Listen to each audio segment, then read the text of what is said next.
Welcome to the Simpleton Podcast, the most exalted podcast in eternity. Welcome, Laura Hehman. Thank you, Clark Massey. All right, on this episode, we have Simple House and First Things. One of our terrestrial listeners, Jade Hendricks, wrote an article about the Catholic Campaign for Human Development and mentioned Simple House and First Things magazine. We need to talk about that, talk about the history of the CCHD and the bishop's relationship to it. It's kind of interesting. And then we're going to start doing kind of issue updates. This is going to be a big episode where we're going to kind of give updates on a bunch of topics that we've discussed in the past. Shall we get into the First Things article? What is the title of this article, Laura? The Bishops, the Poor, and the Catholic Campaign for Human Development. Okay. And it's by Jade Hendricks. Actually, it's Hendricks. I think we've been pronouncing it like there's a D in the middle of it. There is a... Oh, yeah, you're right. Jade Hendricks. Sorry. Apologies, Jade. Jade has kind of been a long-time person in the orbit of Simple House as a donor and different things, you know? Mm-hmm. Supporter. What CCHD is a national collection, and there's very few national collections in the Catholic Church, and they're completely voluntary, diocese by diocese. So the USCCB, which is the United States Conference of Catholic Bishops, is for the most part, a voluntary organization. Like they kind of lead by suggestion, you know, which is widely adopted. I don't know if it's peer pressure or what, but most dioceses will do what the USCCB says, right? Even though it's not a formal hierarchical institution within the church. They have a couple collections that they do nationwide for purposes that they believe are kind of beyond diocese. One is like Peter's Pence, one is CCHD, one is Black and Indian Missions. And I haven't seen the Black and Indian Mission ones for a moment, so I don't know if that's like my diocese has opted out or if they've actually kind of gotten rid of it. So the thing to note here, I think, first off, is that the bishops have kind of been standoffish on charitable work and have been for a very long time. And maybe it's even biblical. Like, you know, the apostles created the deacons because they were getting overwhelmed with charitable work stuff, right? But an example of this would be, I was talking to a very notable archbishop, not in KC, that has a very good reputation amongst conservatives and liberals, you know. And I, about 10 years ago, had this kind of campaign that we really need to reform Catholic charities to more deeply embody like Catholic spirituality and our teachings, you know. And in that process, I had like kind of did research on all the kind of scandals that had happened with Catholic charities, where they're basically maybe funding abortions, they've been caught funding abortions and things. And all these scandals had happened, and it's because their heart's not really in the right place with this stuff. And that's a very broad statement because Catholic Charities is actually diocese by diocese. So I'm certain that there's certain very good people throughout all these organizations, you know, but there'd been a lot of scandal too. And when I talked to this archbishop, I was like, hey, I think you need to kind of get a new mission for Catholic Charities and kind of work this. And his response was, I'm not in control of Catholic Charities. And I was like shocked. And I'm like, well, then who is? Because this is the charity from the chair of the bishop. And he goes, well, they have a board of directors. And I'm like, well, don't you appoint the board of directors? And he's like, yeah. So my point there is that formally the bishops did have control of a lot of these things. Informally, they didn't really want control of these things, right? Yeah. I had other examples of that too. And this Catholic Campaign for Human Development was also a little bit out of control, meaning like they weren't paying close attention to it, it's my sense. The critique of Catholic Charities wasn't just that there had been some scandals and that the bishops had been standoffish, but more that it wasn't like a Catholic work, you know, it was like a very secular work, maybe using Catholic moral teaching as like guardrails for what they were allowed to do and not do, you know. So rather than calling them to higher work, it was like, what's the most we can get away with sometimes. And I think with CCHD, some of the money was going to not just organizations that were more like Catholic in name rather than the work they were doing, but even like organizations that were quite openly anti-Catholic or yeah. Mm-hmm. Like maybe they had one political purpose that was Catholic, but then they also had these other political alliances that were working against us, and we were giving them money, Yeah, and like a lot of money, yeah. and our overall critique of Catholic charities, which is probably also would apply to CCHD, is, our audience is pretty familiar with Catholic schooling, I think. And if you just have a Catholic school that does Mass once a week and puts a crucifix on the wall, you're somehow not Catholic enough. That's not a full Catholic education, right? And Catholic charities, what they'd kind of done was take social work and put a crucifix on the wall and try to observe and try not to fund abortions. And somehow that's also not a full Catholic charitable work, And so that was kind of the basis of our critique. So about 10 years ago, when I was on this mission to reform Catholic charities, which didn't work, by the way, I learned a lot, but I saw no massive reform, although Catholic charities have been moving in the right direction for decades now. I met a guy who I knew through multiple contacts who was running a boycott CCHD campaign. He had websites, he was attacking it, and we had lunch, And as we're talking, he's mentioning all the abuses that have happened under CCHD grant making, and there were many, and it was stupid, and he was 100% right, And I always stopped one step short. I was like, hey, man, don't, like, to me, if my pastor tells me here's something to give to, I may or may not give to it personally, but I'm not going to openly advocate a boycott because he's still my pastor. I need to somehow go to him and try to figure out this or whatever. But ultimately, he is in charge of deciding what the collections are, not me, So I'm not leading boycotts. So that was my problem with him. And Jade Hendricks brings this up in the article, which is interesting. He says, in old critiques of the CCHD, they were labeled as anti-bishop. And I frankly think they were. I think that's a fair critique of them. That doesn't mean, though, that CCHD was right. That's just different, I think we should question the existence of anything at the national level raising money for the poor.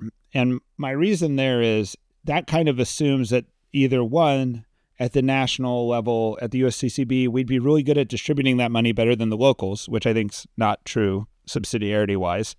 And the other thing it assumes is there's some diocese somewhere that's so poor that they need that external money flowing in, And I would like to see proof of that, and I'd like to know who those dioceses are and where we're going to do that, because that's not historically what CCHD did.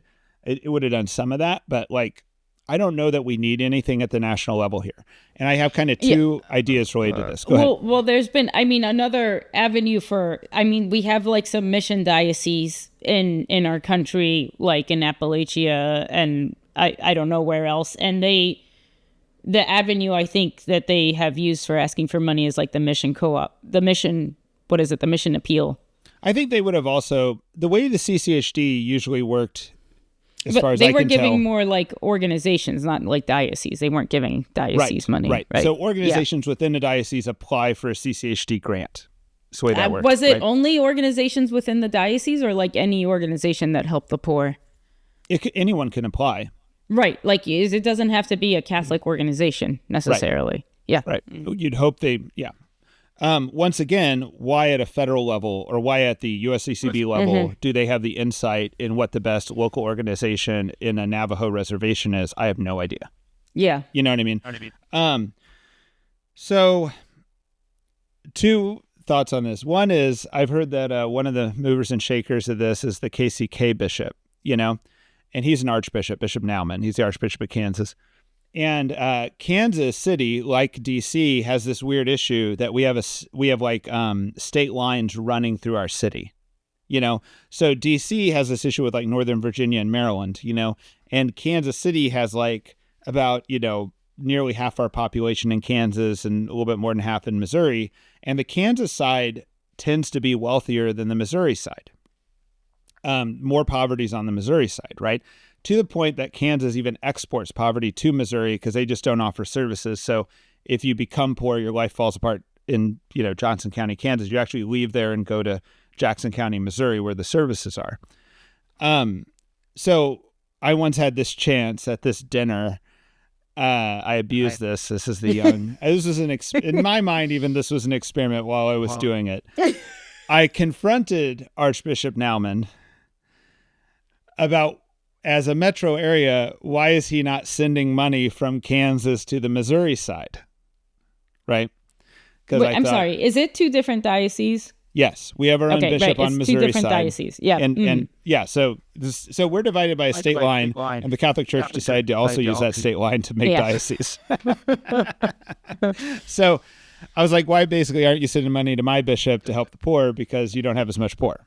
Yeah, And that was a weird conversation, and he kind of defended. He had to brag about all the poverty in his diocese to make it make sense. But I think there's a logic there of of course, a bishop's not quick to send his resources to another diocese, and that's a problem in the whole CCHD idea, I think, and the KC-Mo diocese, not the Bishop Naumann diocese, about 8-10 years ago, got rid of CCHD. So we've already abandoned CCHD, which I think the nation needs to understand. This has always been an option. Your diocese can abandon CCHD right now. And what happened in our diocese was the guy who was in charge of human rights and the guy who was in charge of pro-life got together, and obviously these two agendas both have huge political implications. They both have charitable implications. Why aren't they the same office? And what they did was they joined forces and created their own collection called the Life and Justice Campaign. And they said 100% of this money will stay local, and we're just not going to have a CCHD collection. So to me, if you have a problem with CCHD, you could encourage your diocese to just do a local collection. Right. Yeah. And I think that's attractive for a lot of reasons. I just want to bring up something to bolster the idea of kind of distributing money from a national office is I think Jade in his First Things article was concerned both about CCHD, doing Catholic charity and also just effective charity, period, Right. And I noticed this with the government also, that the problems of Washington, D.C. are different poverty problems than the problems of where we have our other location in Kansas City, right? And they're very different problems. But what I find often in Kansas City is is that the advocates for the poor are parroting national talking points about poverty that aren't our problems. Yeah. You know what I mean? And it's you guys need to get your head out and look at our problems, not these national talking points. We don't have a housing problem, we have a different problem, so all the national stuff has that issue. Right. I think it's, but the housing problem is a real problem in some places. It's a real problem in DC, the way it's not in Kansas City. But then there are other kind of assumed problems that you're oh yeah, we have this is what causes murder, or this is what causes, hunger, or whatever. And that people are working in paradigms that assume that, this is what causes this problem, and those aren't always true. They're not true often. And there's an interesting thing that just happened where Mr. Beast, in case you're a boomer listener and don't know who Mr. Beast is, he's the most successful YouTuber, right? And he does weird things what would you call a charity done for show? He grandstands charity, right? Yeah. For views. And I don't begrudge him this, but he goes to Africa and he built 100 houses, right? Yeah. And he's receiving all these critiques, why are you doing this, right? And he was look, maybe in a perfect world the government would do this, but the government's not, so I'm going to do it, right? That whole subtext of in a perfect world the government would do it, the Catholic idea is actually in a perfect world we would do it. Yeah. Mm-hmm. The government should do it only if we fail, right? There's all these weird ideological agendas running around charitable work, right? Real American safety net stuff is this interesting relationship between the private and the public help, right? And the private help is always organic and it's local. Like the food bank network here in Kansas City is far more developed than anything I saw in DC. Wow. You know, they're networked with each other. They keep track of who comes to what pantry. They do all this stuff that historically was not being done in DC, and they were talking about stuff like this, right? But then there's other things in DC like that are far more developed than KC because they came up from the grassroots and developed, and churches cooperated or didn't cooperate, and they kind of came up with this stuff, right? Therefore, like the way each community needs to like grow and fix their charitable work is different. You know, they not only have different problems, they have different organic responses, you know, and I just think that this national level stuff is probably a failure. Yeah. I think we have like a small St. Thomas More, the church that Simple House missionaries in DC go to, has like a small food pantry, and it's like you knock on Father Moore's door and he's kind of like, what do you want, you know? and he's gonna ask you about why you're coming to the food pantry, and people come back, you know, but there's like a personal and accountability thing that at a bigger food pantry, it's just like, oh, okay, you haven't been here this month, here's your bag, and you know, there's plus sides to both, but you can't have the personal accountability at a national level, you know. Right. Jade Henricks, if you're listening, thank you for mentioning us in First Things. He mentioned us favorably. He just said we're doing charity with a Catholic sensibility, I think he said, and not getting bogged down by kind of political agendas, something along those lines. Yeah. Right. And to really understand this issue, and we've talked about this on the podcast before, that there was big, strong agendas. Like even in DC, like we were told that if we were more political, we'd get more funding from the diocese. And it was just not going to happen, you know? And all the people who are advocating for that seem to have lost their jobs during the 2008-2009 recession. Probably causal, who knows? Maybe it was just a recession. No one knows for sure, but the attitude of the church has been changing, but that attitude of like that we met there was very prevalent in the 90s and all the way through the early 2000s, and it's only recently the tide has been shifting. So one of the things Catholics love to do is to fight the last war, not the current war. So if you have someone raging about the abuses, most of the abuses are a decade solved, you know? Yeah. But yeah. All right. Shall we go on to the next topic? Since our last episode, there was a presidential debate. What's kind of interesting is that RFK, who we've talked about on the podcast, was not invited to the presidential debate. And he hosted a separate debate and did a live stream where he would respond to all the questions. I watched a little bit of it. It was actually funny. Like, if you didn't know what you were watching, you might have actually thought they staged it well enough that they made it look pretty good. Yeah. Yeah. You could have thought this was that he actually was part of the real debate. You know, also because it was called like therealdebate.com or something. That was great. Yeah. And it turned out that my understanding is his streaming numbers were greater than all the other network streaming numbers combined. Yeah. You know, so not watching, but just streaming, internet streaming. What are you saying? So downloads. Yeah. So anyway, well, right. People who watched online the RFK debate outnumbered everyone watching the unmoderated debate online. Now, if you count TV, probably not.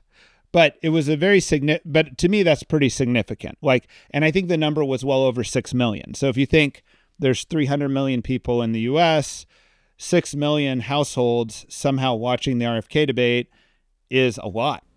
Yeah. You know, that's news, right? Yeah. So then a good friend of mine the next day gets on Google and says, RFK Jr. news last 24 hours, because we wanted to see what the response was to how successful this debate was.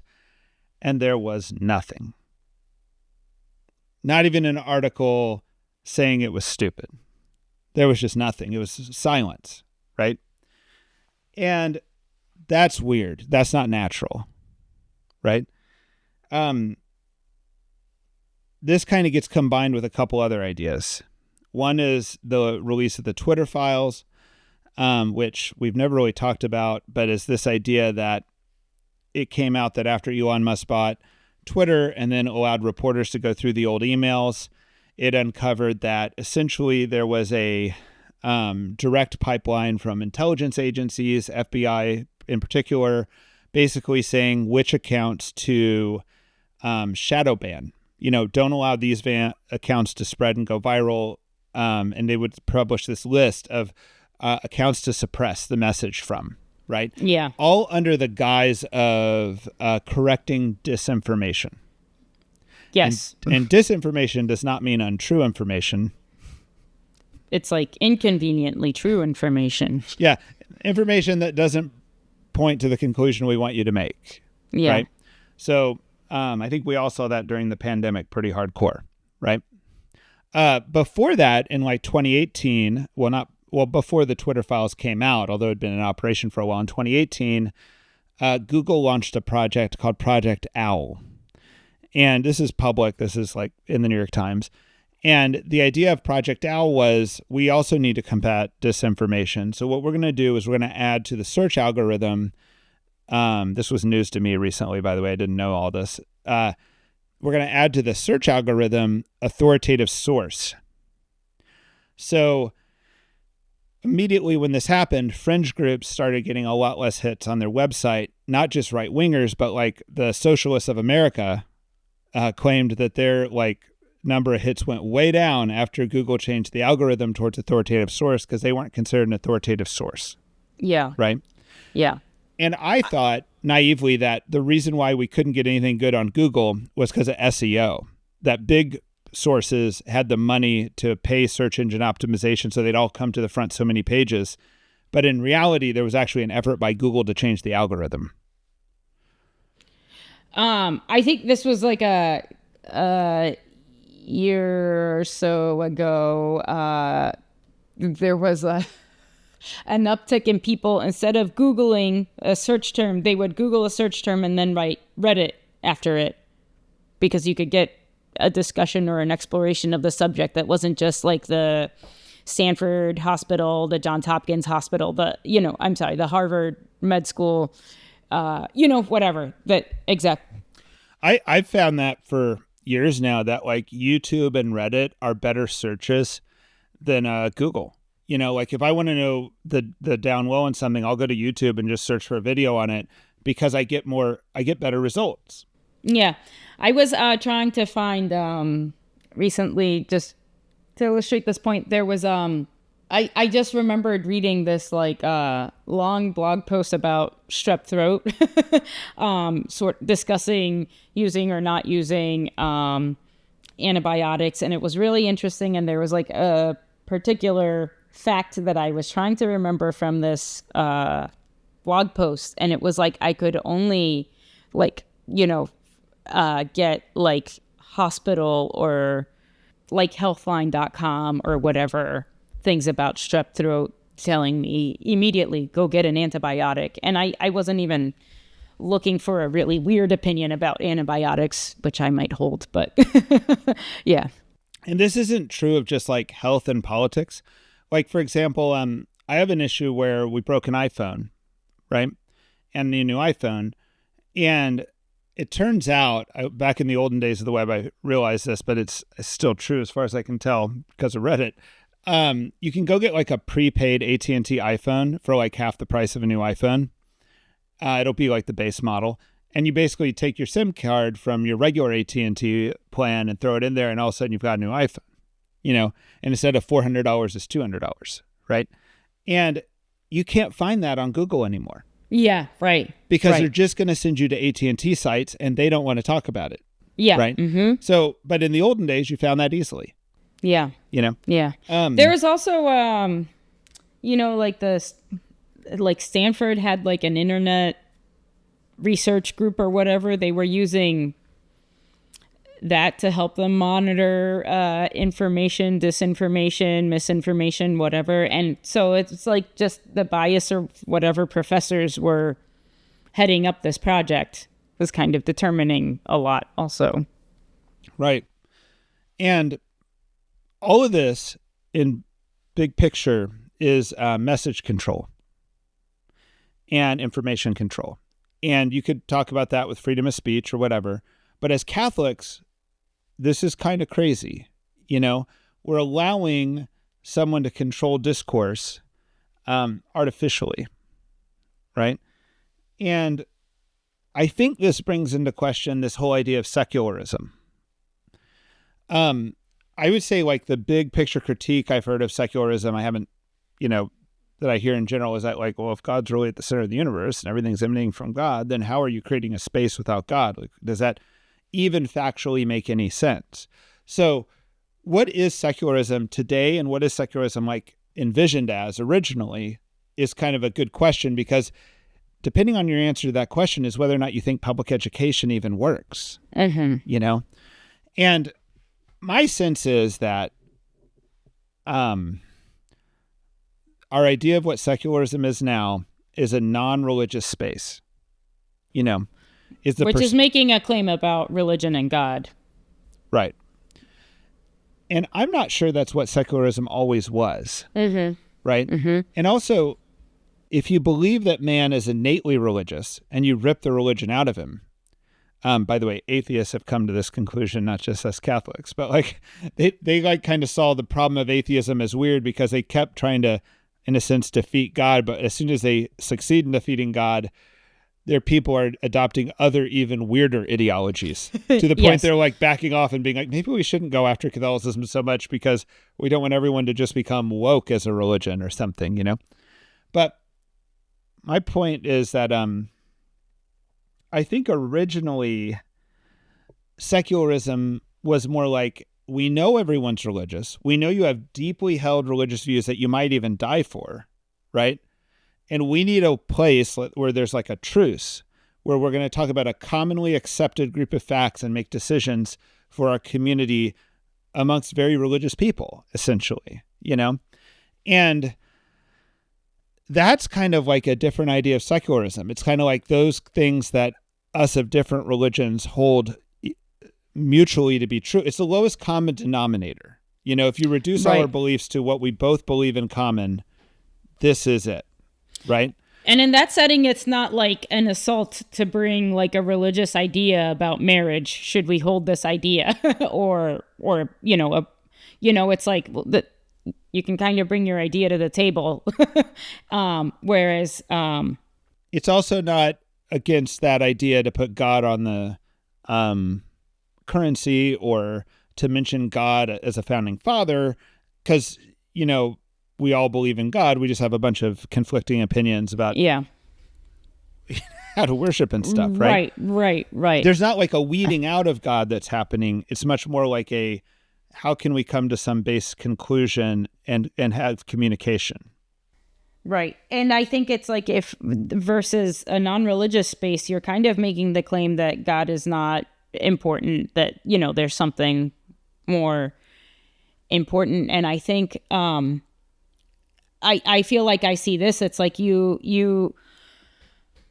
I think for a while it was like you have a religious understanding. I'm just using marriage as an example, but you have like a religious understanding of marriage, and it's like you want to bring it to the secular space. Well, you can kind of find the natural law or like the benefits to society to sort of defend your religious, view. And that was welcome at some level. And now I feel like it's like you have a religious view, and even if you're defending it with natural law, I feel like there's a thing that's like, people are like, that smells of religion, get that out of here. Right. They're actually in an act of weeding out. And it's also like what hits me all the time is like when we think of these people like Thomas Jefferson as like not very religious, and then you read some Thomas Jefferson, he's mentioning God all the time. Same true of like John Locke, right? It's like, these guys are more religious than almost anyone today, and yeah, maybe they aren't orthodox in their thought. Maybe they aren't whatever. It's really hard to take these guys and take all the religion out. It is. I think it's a weird bias we have when we look back. Like maybe they were unreligious of their age, but for our age, they're quite religious. Yeah, I don't know if maybe you might say that they kind of used religious language to get their ideas across in a world that was religious. I don't know. Well, to me, great. That's a hypothesis, right? And That's to prove a that hypothesis, I should be able to find writings of theirs that say I'm lying or doing that, or I'm using this as propaganda or something like this, right?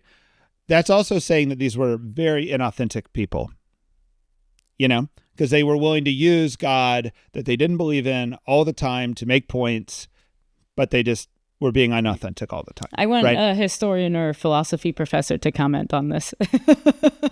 Yeah, I don't. I do. All right. Yeah, this is a Clark claim. All right, which of course means it's quite controversial. But all right. Anyway, let's go back to secularism. So the other thing that's happened is the lowest common denominator has been getting smaller and smaller and smaller. Meaning, like, if we went back like to 1975 or whatever, we probably not only agree on mathematics and agree on most principles of science, we would also agree on a certain, like, what I think of as like an Oxford Don reading of history. I used to keep this like 100-year-old encyclopedia at my house. I finally got rid of it, but I would look up articles in it because like those old encyclopedias like just pulled no punches. They were just like some Oxford Don's opinion about the Mormons from 1890, and they would just kind of tell you the way they thought it was, right? And I know that there were a lot of biases in that, and I know that there needs, that could be greatly improved, but I have not found that the way we teach history today is better than it, And I think in many of the ways we've blown up our common understanding of history, we have not replaced it with anything that works, I think we've kind of replaced it with a blowing up, but it's like which there's problems with that, but I think it's like to blow up, you have to assume that there's like a common understanding, but I think it's like we give students just the blowing up and not the common understanding. Right, or we give them an ideology, that actually history is only race warfare or history is only class warfare, right? We don't, and at the end of the day, then we no longer have a secular space for history because there is no agreement on what it is, right? And we all know famous, issues where math and even science is under attack by whatever, but like maybe we could still, like, to me, a secular education today would be like maybe some English grammar, mathematics, and some science. And that'd be all you'd get in public school because that's all what we actually have in the secular space right now. Everything else is almost like secular religion added on. I agree with that, but it sort of creates, again, another sort of weird religious view that only math and grammar are important or something. But right. Well, it'd almost be saying like, hey, you can go down the street to your public school and learn math and then go home and learn the meaning of life and religion and history and all these other things that are just too debatable for us as a society to agree on. Yeah. And that would be the most important part of your human formation would not actually be the math. Yeah. As Catholics, this idea that there's control over the information and this control is not favorable to us is troubling, Well, I think there's a lot about the Catholic Church that is misunderstood, and you can kind of understand where the misunderstanding comes from. But some of them is actually like purposeful misunderstanding. And so it's like the people controlling the message are either purposefully or for whatever other reason, misunderstanding and representing the Catholic Church. Well, there was a guy, I listened to too much sports talk radio, and there was a guy on sports talk radio who just said, he was an older guy, like at least in his 40s, who just said, the vast majority of wars that have ever been fought have been fought over religion.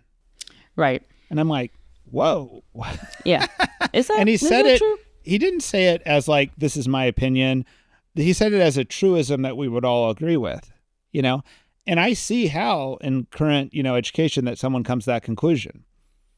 I would rather say they're economic or they're sin or they're whatever, but, it's weird that he had this opinion, Yeah, no one's gonna. Yeah, in generally, a secular no one would space, disagree with that. Yeah, right? Yeah, that's like, yeah. So we're forming people to have those type of views, which is kind of an extinction strategy if you're actually religious. Like that can't be the way forward. So I also think maybe there was this idea here that like the Catholic Church, and I don't, this is not blaming the church, but like I think the Catholic Church saw secularism and allies within secularism and got in with them. This is part of the CCHD problem. This is part of the Catholic Charities problem, right? And they were allies to a very limited extent, right? They also were ready to betray you, And now we're taking a step back, and we're like, whoa, these guys are not out for our best interests. And if we're ever going to work with them, we have to do it in a very limited strategic way, not act like we're on the same team, All right, related to this, conservative commentator said something also as a truism that I thought was wild. Wild, but probably true. Or at least it's a valid hypothesis. Yeah. It's a valid hypothesis. He said that the new Praetorian Guard is the intelligence agencies. And I was kind of like wowed because I was like, wow, did you just drop like a classical reference? Like we all know what that is, And if you look it up, it's like the Praetorian Guard is like the army unit that was essentially the emperor's bodyguard, in the Roman Empire. And the problem with the Praetorian Guard is when you became the new emperor, you had to pay them a very big gift to, like, in a sense, buy their allegiance from the old emperor to the new emperor. And they also could be led to a conspiracy coup because they had great access to off an emperor, right? And the interesting thing about this conservative saying that the intelligence agencies in America are the new Praetorian Guard is I think at least a third of America believes that. So a third of America believes that the intelligence agencies have so much power that they can control the president and have to be bought off by the president. Right? And that's a very dark view of our government. And if we're not paying attention to that and restoring faith, then we're doomed. And I mean that absolutely. Like you either have to restore faith in our country that we don't have this Praetorian Guard up there, or our democracy will not last. And the only way to restore faith I know of is by introducing a lot of transparency in the intelligence communities and downsizing them. I wonder how much of our country does hold that belief, but I think that specific belief, I do think there is like a large loss of faith in government. Do you really think that less than 25% of our country doesn't think that? Like, I think the number could be almost as high as 51% if we did a poll. Like, if we said, hey, do you think the intelligence agencies either control the president or are a threat to the presidency? I think you'd get an extremely high result. And I mean, and that's not even asking, like, there's a large number of people who believe the intelligence agencies are involved in JFK's assassination. Like, that's a often publicly said view. Okay, the first thing, I would not put it at very high at all. I feel like even the number of people willing to entertain that idea is low. But recently, my friend, who I think is sort of politically normal and whose husband is very politically normal, she said her husband kind of threw out as like, oh yeah, we don't know if the government killed JFK. And she was like, what? Like, she had no idea that he privately wondered about this, and they've been married for a long time. So I don't know. So maybe it is a belief that a lot of people hold and aren't saying, but I would have put that number at 10%. Are you talking about the JFK assassination? No, the Praetorian Guard idea. Argument. Yeah. I think the number's higher, and I think it's a real threat. Yeah. Obviously I said that, but the thing about conspiracy theories that are kind of funny is that, like, I have friends, or particularly one friend, who loves all of the conspiracy theories, but he loves them kind of because not even that he believes them, but he loves like the mind game. Yeah, he thinks they're very entertaining, right? Like, and so he'll want to talk about one as like, hey, isn't this crazy? Like, isn't this an interesting idea, right? And I'm like, man, I don't want to talk about this as an interesting idea because, like, if that JFK theory is true, it means, like, people killed JFK, got away with it, died peaceful deaths. You know what I mean? It means that so much of our history is in question. If that's true, it's like you could kind of talk about it as like a single incident, right? The problem is that if it's as bad as you think it might be, the implications are tremendous, about justice and everything else, So anyway, I'm worried about that. So let's move on. Another update. This is a manosphere update. The manosphere episode was a well-received episode. I know we lost at least one listener over it, but I guess, I don't know. Maybe that's just the way things go with your good listeners. But well-received people had quibbles with it, though. It generated interest. Well, the biggest critique I ever get of our podcast is that people can't talk into it. Like they want to like yell at us, while we're talking. And I'm like, well, that's not a bad thing, All right, this is an interesting thing that is a manosphere thing. So before the manosphere was ever called the manosphere, back in like 2016, 2015, there still were player bros. These like kind of womanizer faction of the manosphere. Right? I think that the manosphere was widely used because I think it was already used at that point, but sorry. Oh, I don't think so, but sure. Okay. All right. Yeah. All right. So there were these like, that was an age of even greater political correctness than now, right? That's before Trump. That's before kind of this like crack in the dam appeared on political correctness. But like the leader of the player bros in that area was a dude named Roosh V. That's not his real name. That was his online name. And he was writing player articles in that area. And he disappeared in 2018 after having the media go after him just super aggressively multiple times. He was like the Andrew Tate long back in the day when it was harder to be an Andrew Tate, And he came back like 2 years later with an enormous beard, dressed as like an Orthodox monk, saying that he had renounced all his views and that he had converted to Orthodox Christianity. And he stuck around for a couple years doing that. And then he got a real job and he left the internet. Okay. I just thought that was interesting. Yeah. I was really worried about him because like when I saw that he came back as this Orthodox monk guy, not a real monk, but he looked like that. It was like he was wearing sackcloth and had a beard down, and everything. When I saw him appear like that, I was like, oh no, I kind of think people who are like fresh off a radical conversion should be careful with a microphone a little bit, because it's like, you're not that far in yet, and it makes me worry about your sincerity, but as far as I can tell, it's been sincere. So, yeah. God bless him, All right. On to the next topic. All right. Update on our first person drone episode. So since we came this episode worried about how drones in Ukraine are changing the military landscape and making the whole U.S. military out of date, and how we've spent more than the rest of the world on our military, and it might be a big waste. Lots of mainstream sources have been doing pieces on this. So we do know now that mainstream media does listen to the Simpleton Podcast, so you're not alone out there, people. The other thing that's come out is one of my worried predictions that like major naval groups are going to be threatened by, like autonomous drones. Ukraine has already done this. It's now come out that like, essentially Ukraine has speedboat drones that are plastic. They only sit like 10 inches above the water, very hard to detect, particularly if there's any chop in the water.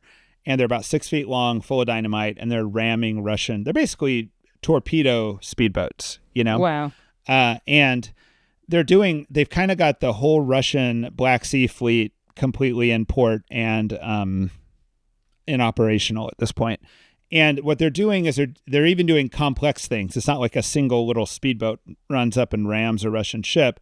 They're doing weird things like challenging a Russian ship with 3 or 4 drones, getting all the fire and herding the Russian ship into a bunch of waiting drones. So they're kind of already next level with this stuff. And the next level that will make this like absolutely horrible for all major militaries is when they're submersible and not on top of the water, and when they are autonomous.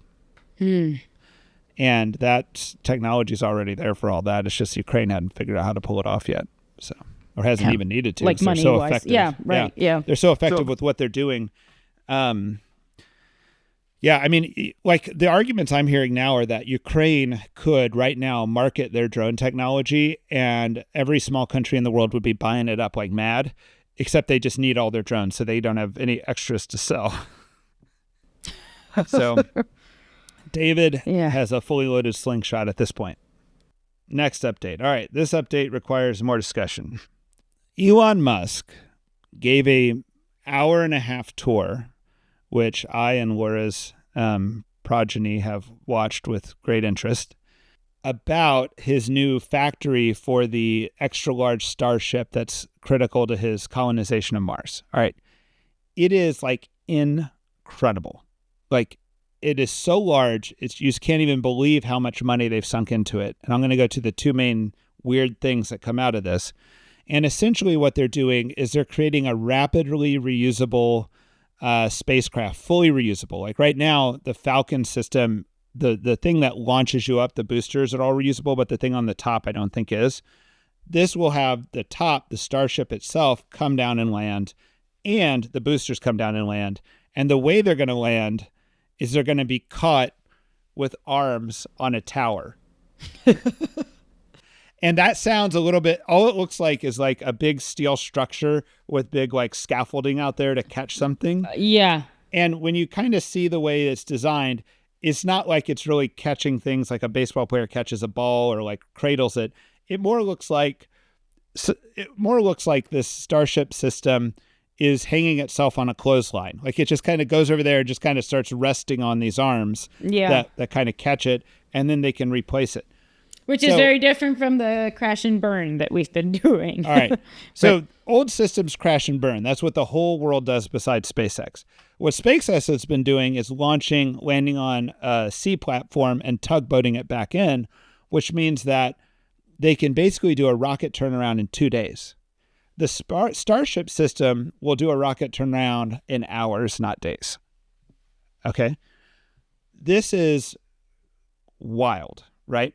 The significance of Starship, broadly speaking, is that if you thought of the old rocket as like a pickup truck or like a small U-Haul, then Starship's like a tractor trailer.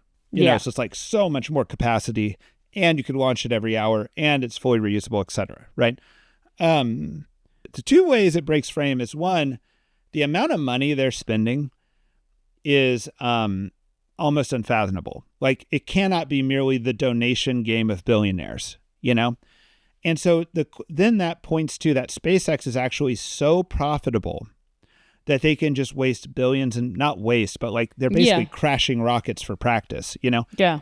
Basically spend billions and billions and billions building this out because they have that much profit to spend, you know? And I did a little bit of back of the envelope on this, and it was interesting. So the back of the envelope calculation so SpaceX is a private company, unfortunately. So we don't have access to their books. We don't have any publicly available financial information, right? But here's some facts. The average cost to launch a satellite into space is about $50 million. There's about 2,500 launches. SpaceX has about 80% of that market. At this point, 80% and rising, right? So, and same with the launches are rising. So right now, SpaceX at an annual level should have about $100 billion in revenue. Just back in the envelope. Jeez, right? Wow.